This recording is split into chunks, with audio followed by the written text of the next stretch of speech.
बिस्मिल्लाहिर्रहमानिर्रहीम। शुरू अल्लाह के नाम से जो बड़ा मेहरबान नहायत रहम वाला है। अस्सलाम वालेकुम।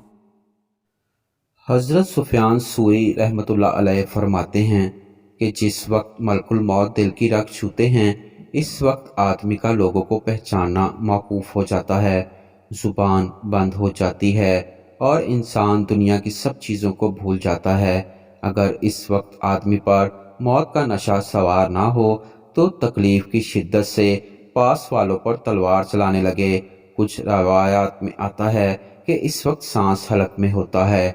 इस वक्त शैतान इसको गुमराह करने की इंतहाई कोशिश करता है। एक रवायत में आया है कि मलकुल मौत नमाजों के औकात में आदमी की जस्तजू करते हैं और ख़बर रखते हैं। अगर किसी शख्स को नमाज के औकात का एहतमाम रखने वाला पाते हैं तो मरते वक्त इसको खुद ही कलमा तैयबा की तलकीन करते हैं और शैतान को इसके पास से हटा देते हैं। मुजाहिद कहते हैं कि जब आदमी मरने के करीब होता है, इस वक्त इसकी हम मजलसों की सूरत इसके सामने की जाती है। अगर इसका उठना बैठना नेक लोगों के पास होता है तो ये मजमा सामने लाया जाता है, और अगर फासिक फाजिर लोगों के पास होता है तो वो सामने लाए जाते हैं।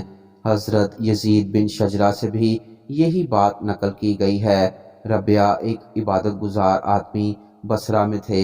वो कहते हैं कि एक शख्स मरने लगा। लोग खुद इसको ला इलाहा इल्लल्लाह की तलकीन कर रहे थे, मगर इसकी ज़ुबान से निकल रहा था, शराब का गिलास तू भी पी और मुझे भी पिला।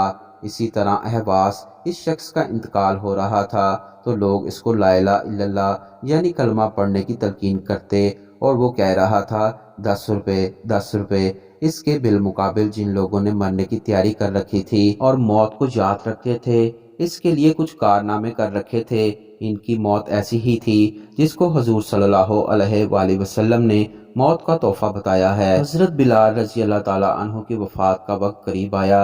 इनकी बीवी कह रही थी, हाय अफसोस तुम जा रहे हो, और ये कहती रहती थी, हाय अफसोस तुम जा रहे हो, और वो कहते रहते थे कि कैसे मज़े की बात है, वैसे लुत्फ़ की बात है, कल को दोस्तों से मिलूँगा, हुजूर सल्लल्लाहु अलैहि वसल्लम से मिलने जा रहा हूँ, मैं अच्छी तरह लिबास पहनूंगा और इनके पास जाऊंगा। अल्लाह ताला हमें भी ऐसी ज़िंदगी गुजारने की तौफीक अता फरमाए। जब हम इस दुनिया को छोड़ रहे हों तो हमें भी किसी किस्म का रंज और मलाल ना हो, बल्कि हम अल्लाह रसूल के पसंदीदा बंदों में हों। आमीन।